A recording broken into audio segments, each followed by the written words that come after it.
Sebelumnya, publik dihebohkan dengan temuan surat suara Pilpres dan Pileg 2019 yang telah tercoblos di Selangor, Malaysia. Puluhan ribu surat suara tercoblos ditemukan di dua lokasi berbeda.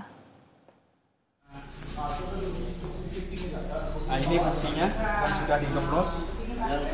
Temuan surat suara Pilpres dan Pileg 2019 yang sudah tercoblos terungkap setelah Panwaslu Kuala Lumpur mendapat laporan dari relawan Sekber Satgas BPN Prabowo Sandi di Malaysia. Padahal, waktu pencoblosan di Malaysia baru dilakukan hari ini.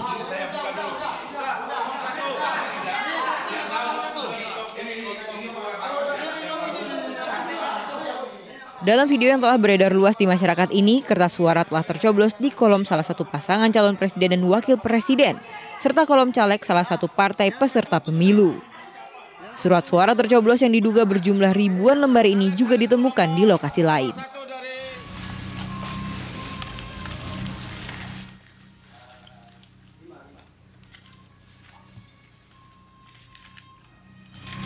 Bukan hanya itu, sebuah video yang memperlihatkan aktivitas pencoblosan surat suara juga beredar luas.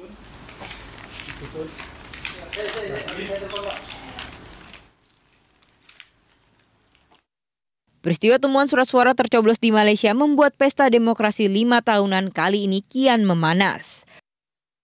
Badan Pemenangan Nasional Prabowo Sandi mengaku telah menyiapkan tim advokasi di Malaysia serta meminta KPU dan Bawaslu melakukan pengecekan.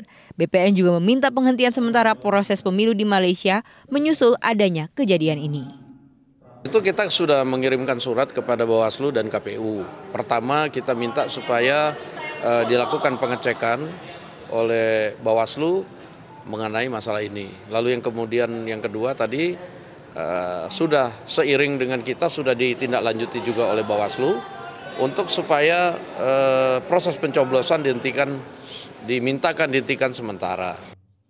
Sementara itu pihak TKN Jokowi Maruf Amin menduga adanya skenario politik tertentu dalam peristiwa surat suara tercoblos di Malaysia. TKN mencurigai adanya upaya delegitimasi pemilu dari pihak lawan. Jadi dimungkinkan juga dalam situasi seperti ini ada yang membuat sebuah skenario-skenario tertentu untuk melakukan delegitimasi terhadap penyelenggara pemilu. Delegitimasi ini nampak efektif dan itu kami jadikan sebagai sebuah skenario politik karena tidak siap menerima kekalahan.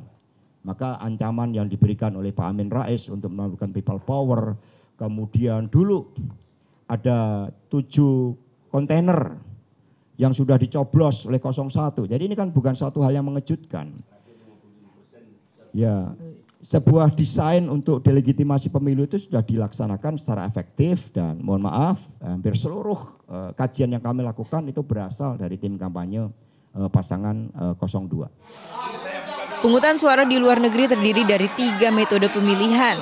Di antaranya pemungutan suara di TPS, pemilihan lewat pos, dan kotak suara keliling. Pemilihan lewat pos dan kotak suara keliling digelar lebih dulu. Sementara pemungutan suara di TPS untuk wilayah Malaysia baru digelar hari ini. Tim Liputan iNews melaporkan.